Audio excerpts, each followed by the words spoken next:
Hey folks, take two. I just did a video over at on the wrong page, and the Wi-Fi didn't work and everything's messed up. So that gave me a good inspiration for what our video should be about today, which is something that we all go through, unless I'm alone.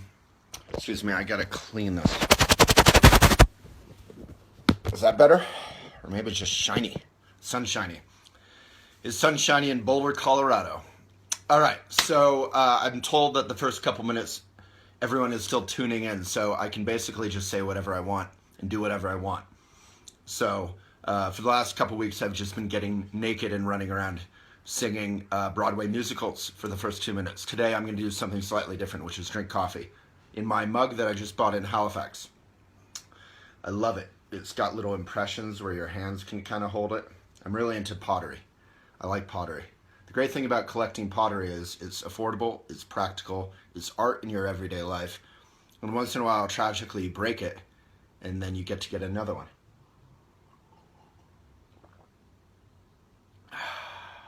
And it involves my favorite thing, which is coffee.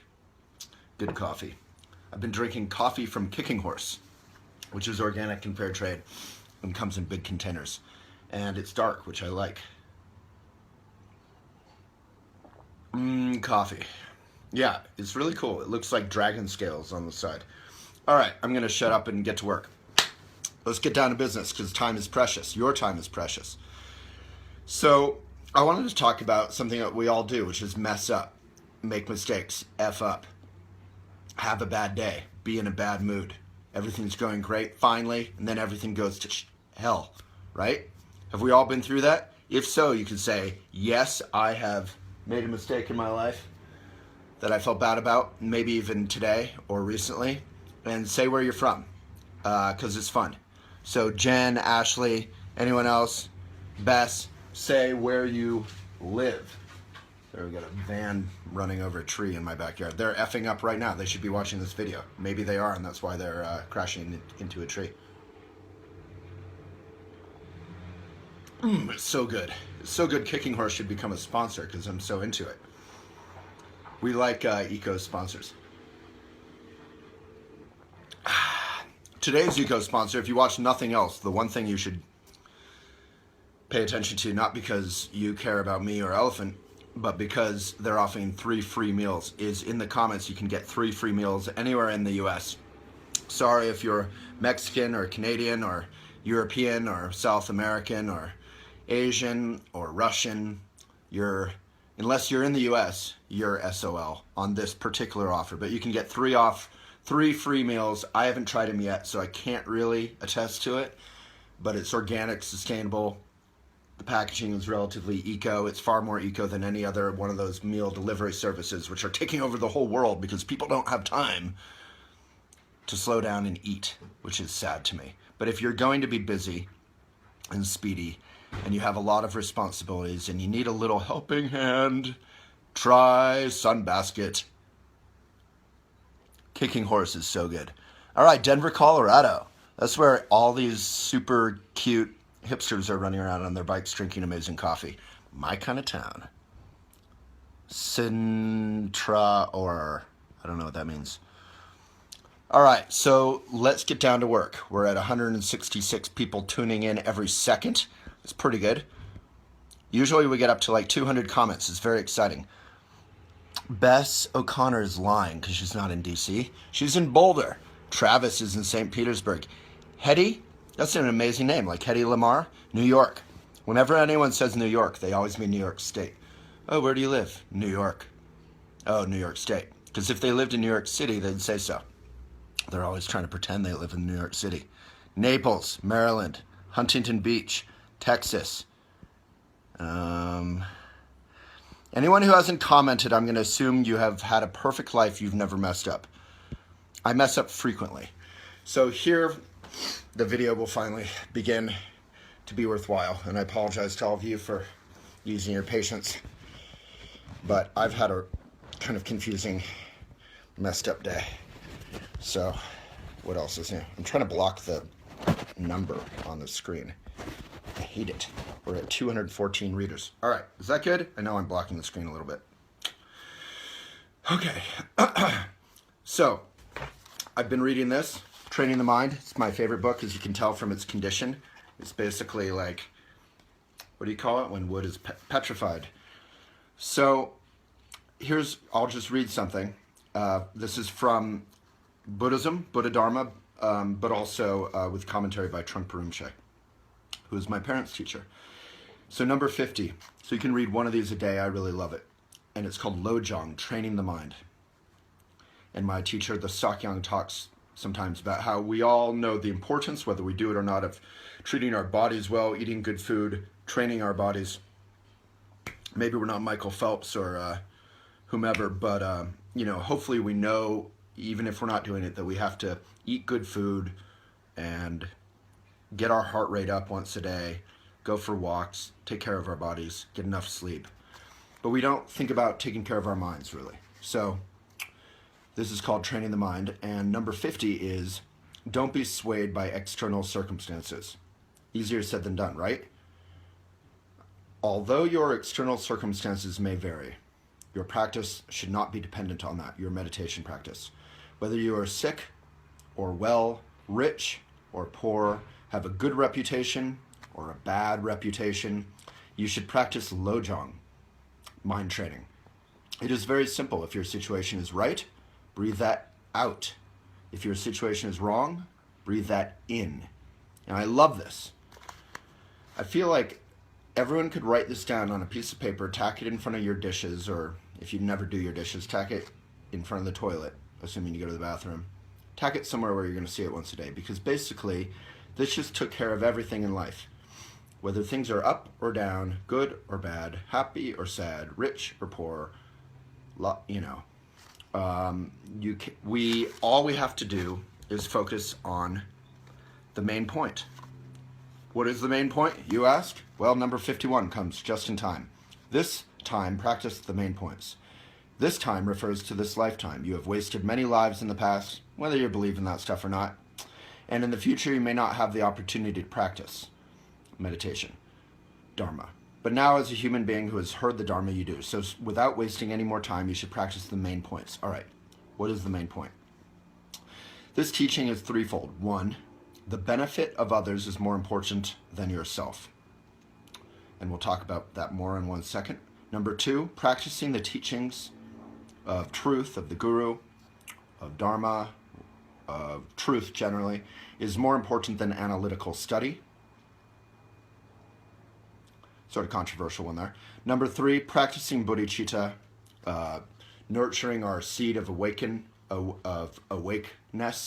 of kindness, of Buddhahood, is more important than any other practice. So basically, 50 and 51 basically say, whether things are good or bad, focus on the main point, which is to be of benefit to others. And others includes animals in factory farms, happy animals who aren't in factory farms, blades of grass, trees, children, black, white, rich, poor, Islamic, Catholic, agnostic, everyone, including people you don't like. Trump supporters, Clinton supporters, Bernie supporters, even Ted Cruz supporters. I'm here today to say that we even have to support people who want Ted Cruz to be in charge of this country. I'm not sure if I can deal with that, but I'll try. And then very powerfully it says, it is very simple. If your situation is right, breathe that out. If your situation is wrong, breathe that in. In the US, in terms of egohood generally, we all do the opposite, right? If the situation is good, we breathe that in. We cling to it. We try and grab it. If someone says, I want to give you money, a beautiful romantic partner, and a free Tesla, we all would want to take that. And if someone says, I want to give you a knuckle sandwich, a bad day, and a big heap of dishes to do, we would push that away. We'd say, well, I don't want that. So that's the basic flow of ego. And from that, wars happen, actually. We push away what we don't want, we attack what we don't want, and we cling to what we do want. Kind of like the Iliad, right? it's all started over something that we desire, and the problem is when what I want conflicts with what you want, and then we're willing to actually go to war for it, or rape for it, or murder for it. So the opposite, which is Tonglen, and Travis, if you could leave that in the comments, Tonglen is a meditation practice where you actually take in suffering, sadness, all the things that we push out, and we give out kindness, gratitude, peacefulness. So Pema Chodron, who's a wonderful Buddhist teacher, I recommend you all read her, or audiobooks might be even better because then you get to hear her voice. But she has a blog on Elephant with videos about Tonglen, and Tonglen means giving and taking. And so we reverse the flow of ego, and it's not that we actually want to punish ourselves. It's important that the foundation of this practice is bodhicitta, is knowing that I am fundamentally good, you are fundamentally good, and Maitri, which is a blog I mention every single time. But since we have different people tuning in, maybe you could leave that in comments. Maitri is probably the most important single blog on all of Elephant Journal, and we have hundreds of thousands of blogs. Maitri is loving kindness for oneself, so practice that. And it's very difficult. It's harder to fall in love with ourselves than it is to fall in love with someone else. And when we fall in love with someone else without being able to truly, genuinely love ourselves or be kind or tender toward ourselves, that love for someone else is almost certainly doomed. And that, ladies and gentlemen, is the first intelligent thing I've said in a week. Maybe mention that to Lindsay. And she'll share it on Instagram.com/Elephant Journal. We also started a new Instagram account for any of you who like the planet and like the environment and like a kind of mindful lifestyle. You can follow EcoFolks, ECO Folks, FOLKS, EcoFolks. Sounds like something else now that I say it out loud. EcoFolks. Wuthering, you are not doomed, although your typing is a little doomed. Alrighty, and then the main point is the benefit of others is more important than yourself, and that's a delicate one. We have to remember that. And if any of you leave comments or questions, I'll talk to them directly before we're done, and then we'll do meditation practice, and then we're out of here. So if you're just tuning in, get the 3 free meals from Sunbasket, the most eco food delivery service that I know about. I'm open-minded and happy to learn about others, but this is the most eco one that we've heard about. A lot of their packaging is compostable. It can be better. And it will be better, I'm sure, but is the best out there right now. And right now there isn't that much compostable packaging available for companies. So, and the food is organic and sustainable and pretty good. To quote Larry David, Guru. All right, what was I talking about? So being kind to others before ourselves. This is not an excuse to kind of be a doormat for others. That is not mindful. We have to be kind to ourselves first. Kind of like in the plane, we always say you have to get the oxygen mask on yourself first to be able to help others. So we have a blog also, Travis, on idiot compassion. And if you could leave that in the comments, that's a foundational blog to read before you engage in kindness or service to others. And if you're already doing that, but you feel burned out, then you need to come back to the notion of idiot compassion and how to engage in compassion that isn't idiotic or unhelpful or unkind to the often we engage in compassion or empathy that actually isn't helpful or kind to who we're trying to help. And it's more about us and our projections, our prejudices. So if you've had a bad day, here's the meditation practice. We'll do it for 2 minutes. So wherever you are, if you want to join me, just ground your sit bones, or if you're standing, ground your feet, but in a kind of relaxed way. Feel the earth beneath your butt or beneath your feet. All right, join me. We can begin with a bow of mutual respect. Bow to everybody here. There's usually about 20,000 people tune into these, and then they double once they're on youtube.com/Elephant Journal, which is our channel with 4 million plus views. So subscribe to youtube.com/Elephant Journal, and then I'll be quiet. All right, let's offer a bow of mutual respect and a dedication that today may I be of some small benefit to the world.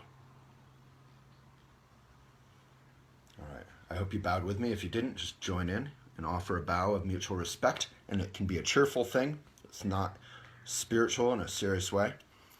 All right, now ground yourself, whether you're standing or sitting. And here's the meditation practice. You can open your eyes. Close your eyes. I apologize.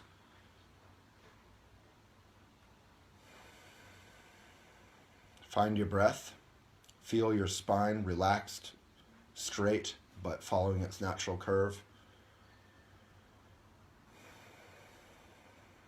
Find your breath. Often we can go through a full day without really breathing. Now feel the suffering, the anger, the heat, the hatred, the depression, the sadness in this world, all the suffering. But also feel as the ground, the goodness, the fundamental, simple wholesomeness of this planet, the kind of wholesomeness you feel when you're, say, go for a hike, or you're looking at a stream, or you're eating simple good food, or you're around children or puppies. Just a very basic kindness. Feel that as the ground, and look beyond that. Feel the suffering in the world. And then the practice is to breathe that in. So try breathing in that black, hot heat. And then breathe out kindness, compassion, gentleness. If you find yourself scared of breathing in the black, hot heat, you can breathe in that fear as well. Breathe in that scaredness, which is fine. It's rational to not want to breathe that in, so breathe that in. Black, hot, heavy. Breathing in, white, light, cool. Breathing out. Let's try that for a few breaths. And if you refuse to do it, that's also fine. You should trust your intelligence. And we'll talk about why we're doing this after. Breathe in the suffering. Breathe out kindness.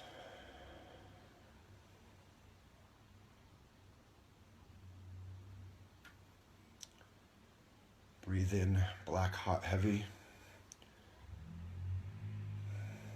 Breathe out white, light, cool. And if you feel your body relaxing and opening up as you do this, that's a natural sort of side effect that shows that you're on the right path. Breathe in black, hot, heavy.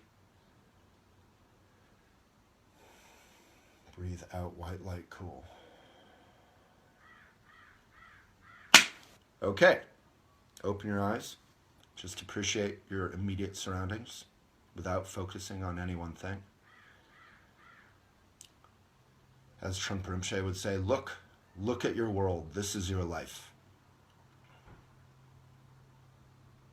Okay, so what are we doing there? We're reversing the flow of ego. So ego, again, wants to push away bad and cling to good, which ironically has the effect of making bad bigger.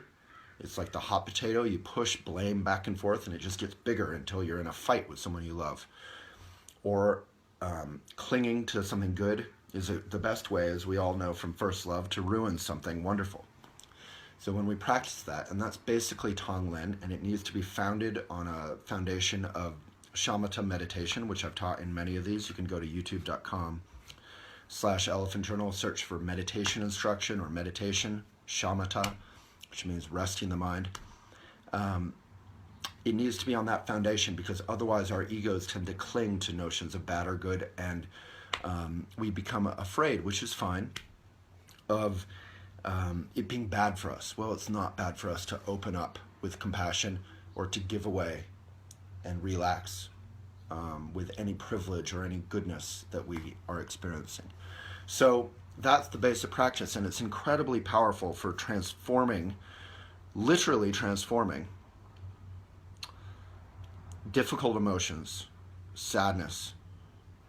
Sadness is not bad, which is important. Sadness is just tenderness. Anyone who listens to blues knows how beautiful sadness can be, but we tend to solidify it, and it can turn into everyday depression, which is different than clinical depression.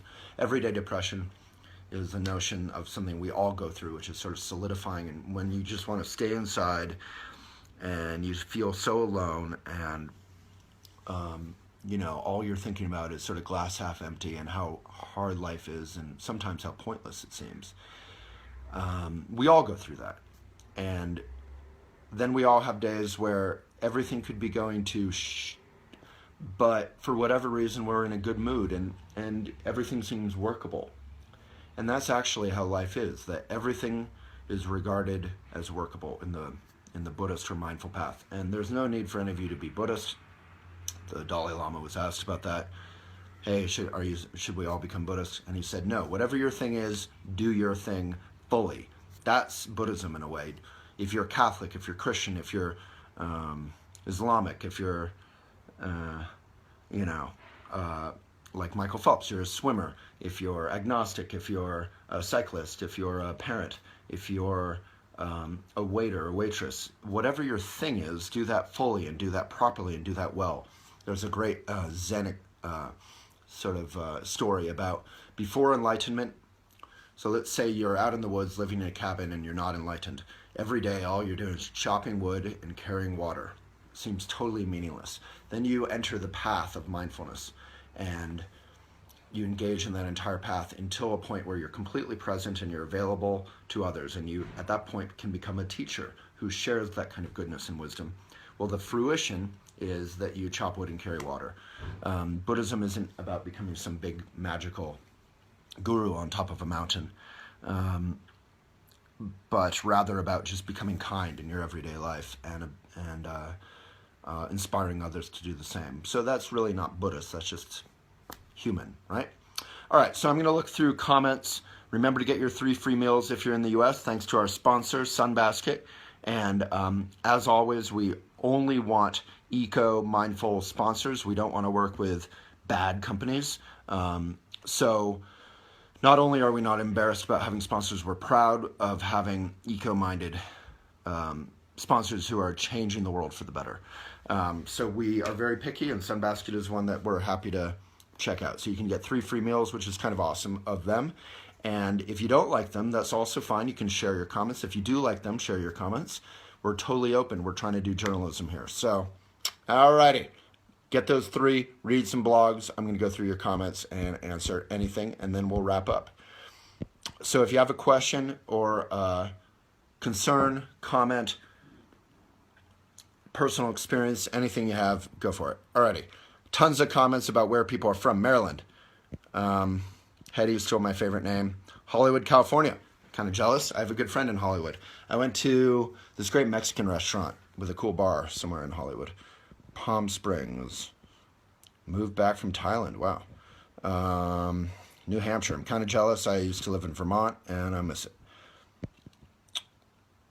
All right, Deborah, if you want to talk at all about anything specific that is a challenge right now, let me know. Iowa. I love Iowa City. Manhattan. Oh, Hetty, you busted me. You're in Manhattan.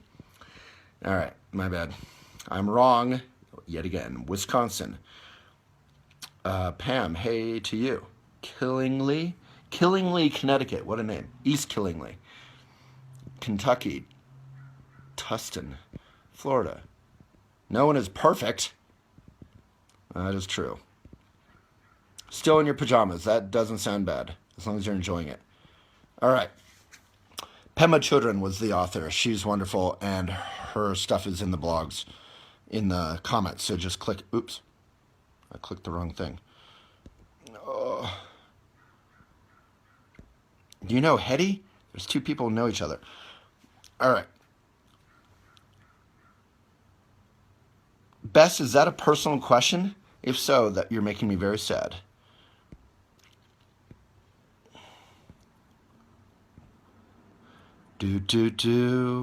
Oh, you're not talking about me. Now I don't feel so sad. I'm so selfish. I am Buddhist, yes. Although I don't know if Buddhists would admit that I'm Buddhist, because I'm probably not a very good Buddhist. Paula Good. Oh, I wasn't talking about integral yoga, but you could say that. All right, I'm looking for some comments or questions. Anything? I don't see any comments or questions. Jill, we have some amazing blogs on sadness. I have a blog on salves.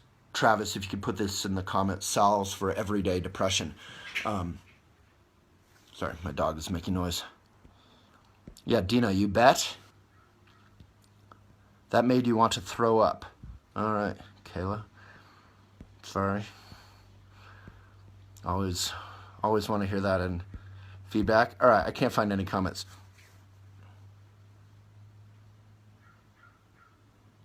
Alexandra, yes, that's a powerful question. My house will be arrested by taxes. Should I be happy for those who go to benefit from the joy to who eat my oranges? Namaste. All right, I'm not totally understanding it, but yeah, I mean, I went into foreclosure, and in my house, the most powerful time to be compassionate and to be generous is when we are suffering, or when we are stressed out, or when we don't have anything to give. It's easy to be generous. It's easy to be compassionate when we're on top of the world. And compassion, empathy is a transformative emotion. In a way, it's a selfish emotion, because it helps us become powerful and to heal in our times of suffering. So if we're going through losing your house and I send you love and luck, if everyone can give her some love, Alexandra, but at the same time, you are you, and you hopefully have your health and your mind and your heart, and that you can take care of right now, which is, appreciate that someone hopefully will eat those oranges, whether it's a bird or a human. And, I came back out of foreclosure because I didn't want, Elephant used to be a national print magazine, and the bigger we got, the less eco it got. We were on good paper, but I just didn't feel good about it. The bigger it got for various reasons. Mainly the big chain bookstores throw away 70% of all magazines. So I decided to go online, and that killed my company. That I lost my office, I lost my staff, I nearly lost my house. I lost all money, of course, for like 3 years, and I didn't have any money. So sadly, I wasn't a trustafarian. And so I went into foreclosure, and it was very depressing, very stressful, very difficult. So I send a lot of love to you. But there is a way forward, and that way forward is going to be determined by you and your mind and your heart, and that you have to take care of. So yes, engaging in compassion is going to be good for you. And I don't say that lightly, because I've been there, and I would wake up every day feeling like my hair was falling out, which at the age of probably 34, maybe it was starting to do. So anyway, if everyone can give Alexandra some love.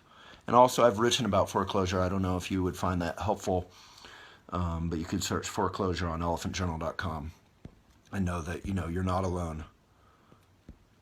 All right.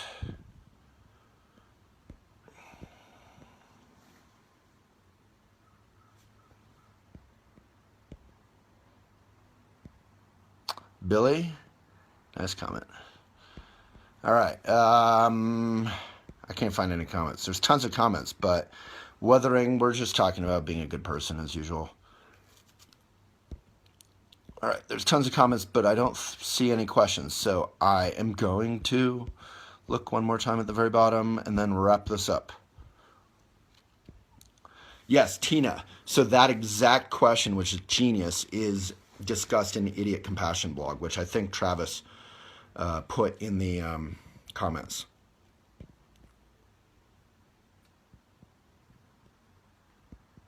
So please read that. It's vital. Carolyn, took my kids to church for some spiritual guidance lesson, but they were bored. It was just not very good dynamic, maybe. Any place is good. Struggling to read this. The church I went to is probably not the most dynamic, but the message, is the most dynamic. So yeah, I went to Sunday school when I was a kid, and it was pretty boring. And eventually I wanted to leave. But I have to say, everyone there was incredibly nice. So that was nice. So, it gave me an understanding and a love for the teachings of Jesus, which is helpful, because the teachings of Jesus, as they're portrayed by the far right in America, seem to be all about kind of aggression and being sort of longing for the 1950s to come back. So, yeah, I mean, I guess I would just try a couple other churches if you're Christian, or whatever your faith is. If you're open to different things, I would recommend Shambhala Sun Summer Camp. It's not Buddhist, but it's Buddhist inspired. Sun Camp, Travis, we have a blog on that. You can leave in the comments. Is super fun and also kind of boring in a good way. And Carolyn, be kind to yourself. Just know that kids are bored by everything. So you tried, and you can keep trying. Just try different, ask around, find, maybe there's a children's program or a children's camp in your church or a different church. All right.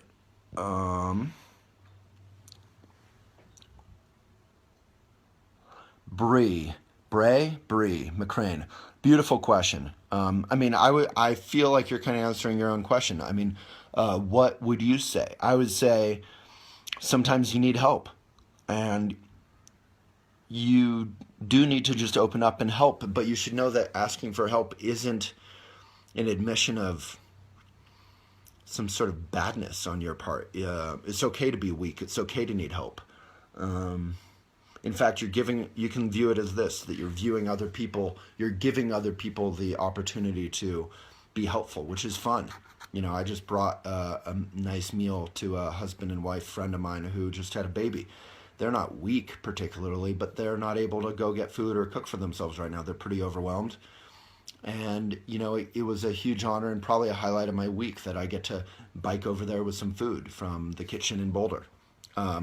So it's okay to ask for help if you need it, or ask for advice. I ask for advice all the time, and I need it, Without advice, I could not run Elephant Journal. It's difficult enough, even with it, good advice. So I hope that's helpful, Bree. Beautiful question. And, as the Buddhists like to say, the question is the answer. And I feel like you have the wisdom of the answer in your own question, the way you phrased it.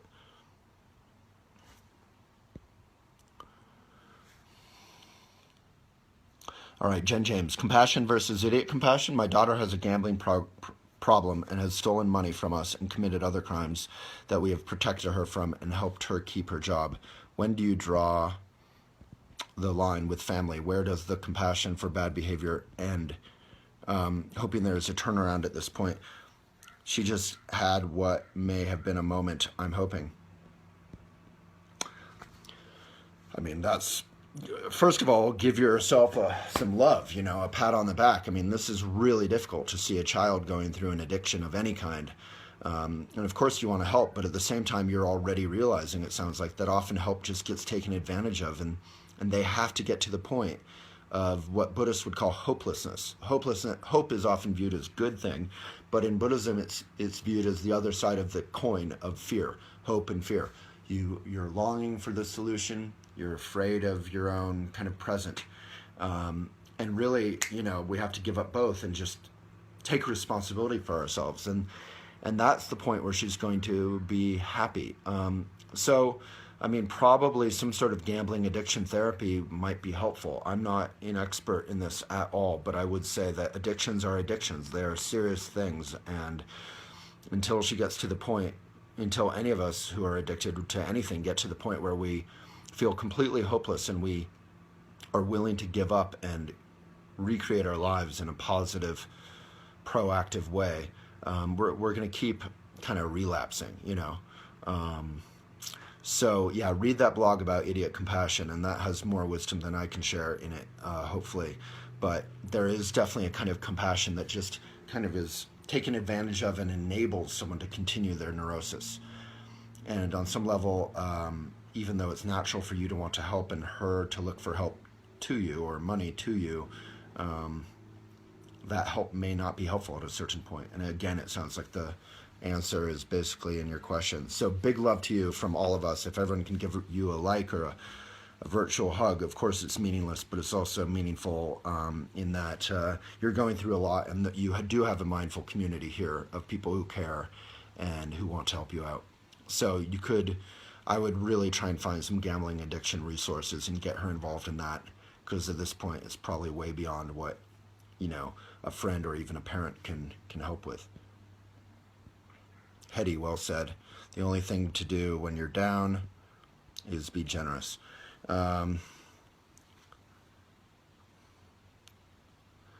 Tasman, that's a beautiful question. If you're sad or grieving, how can you be with others without sharing that sadness? first of all, just realize that sadness isn't badness. It's okay to be down, and a genuine friend won't mind being around you when you're down. If they mind, they're not a genuine friend, sadly. And sharing your sadness, that's fine. It's not a communicable disease. It's okay to say, I'm super sad and lonely and stressed out, or I'm going through this or that. And if they can't be, and you know, you can leave it at that. You don't have to go crazy talking about it. And they hopefully will feel empowered and able to extend some compassion to you and talk it over. And that's what friendship is for, right? Fundamentally, is sharing experiences, whether good or bad. So don't worry about sharing that sadness. I think that's a good thing to do. And you just don't have to overshare, you know?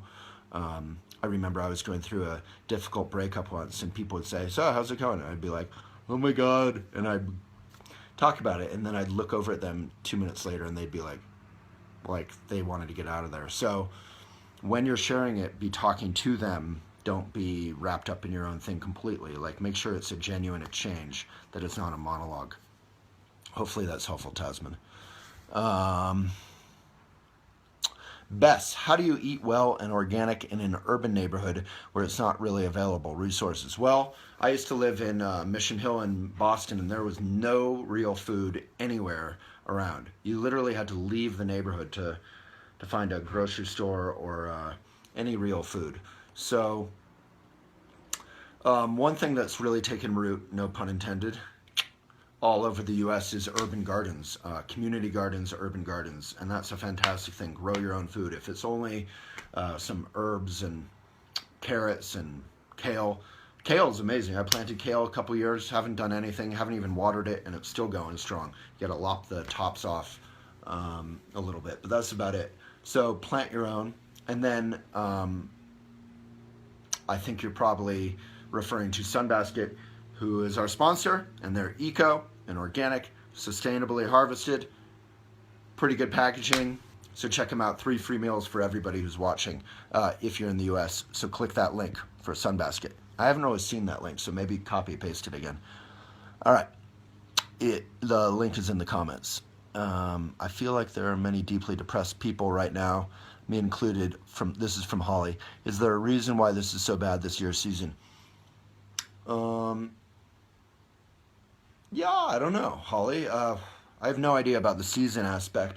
I do think in the summer, often we're all out, so we notice each other more. We're less isolated, and in a funny way, we see all the, happy couples wandering around parks, and there's some tendency, all this sunshine and beauty and happiness can make us feel even more alone. It's sort of like around Christmas, people feel more alone, more sad, more isolated often. But on some level, who cares if it's the season? Really, what we care about is that people are sad, including ourselves, and depressed, and how can we help ourselves and help others? So hopefully in the comments there's that blog where I wrote what helps me when I'm depressed. It's easy to write, it's easy to say, do this, do that when you're depressed. But what if I'm depressed? How can I help myself? What if you're depressed? How can you help yourself?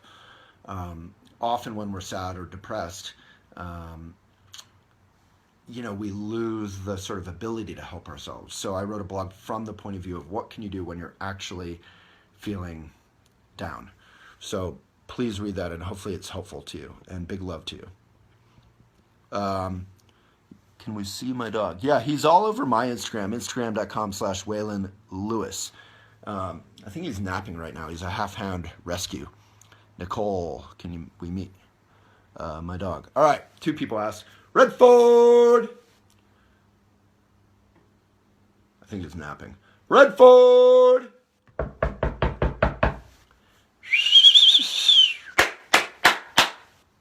Oh. He was napping. Come here, Bo. Come on. Up. There he is. Oh, no. He's not supposed to be on the couch usually, so he's trying to escape. Oh. Now you're going to get a ton of likes, and this video is going to peak in popularity. All right. I just read a description. He's trying to get off the couch. He's so well trained. But his name's Redford. He's a rescue from the Boulder Humane Society. and he's got eye boogers. He was just napping. All right. Wow, he's so good. And he's off the couch. I just read a description of being a highly sensitive person. I identify with that. Yeah, we have a ton of blogs about that. Travis, you want to leave one of your favorites that you actually like?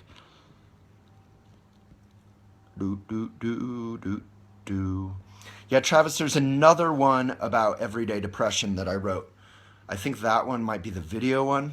If you can find the other one, it has a Walt Whitman image on it. All right. But both are hopefully helpful. Oh, Bess, not me. Bess, you are a strong woman, and what being strong means from a Buddhist or mindful context is not putting up a Captain America shield. Being strong is being open, vulnerable, but having a strong spine. So grounding yourself in the present moment, but being open to whatever comes. And that is fearlessness. Fearlessness is not blocking everything. Fearlessness is saying, come on down, because I'm ready. I'm open. I'm smiling. I'm ready to tackle anything with compassion, not aggression. And know that it's their issue. Half of it is their issue, and know that half of it is your issue. So in Buddhism, there's a Vajra, which blocks out neurosis but lets in sanity. And often when people are criticizing us, they're actually being generous in a way. They're even if they're a troll on the internet, any criticism has within it a grain of truth. A troll might have a very small grain, and a friend or a colleague might have a big grain of truth. But anything extra, that could be their deal, their neurosis. All right, this is probably getting long. If you're bored, say I'm bored. Yeah, actually, if you're bored, you're probably just gone, since it's a free country. You just left. I am in Boulder, Colorado. Donna. I like Boulder, but I've never been to Portland, and I want to go. All right, I think we're done. I hope that was helpful. We do these every Monday through Friday at 11 a.m. MST. Big love to all of you. Oh, there's a lot more comments now. Redford. Yeah, he's a cutie. All right, all the comments are about Redford, and he's not going to reply. Okay, guys, I'll see you tomorrow. We could end with a bow of mutual respect and a reminder to ourselves to try to be genuine, kind to ourselves, and of benefit to the world, our world. For all these videos, youtube.com/elephantjournal, and thank you again to our Mindful Eco sponsor, Sunbasket. You can get 3 free meals in the links.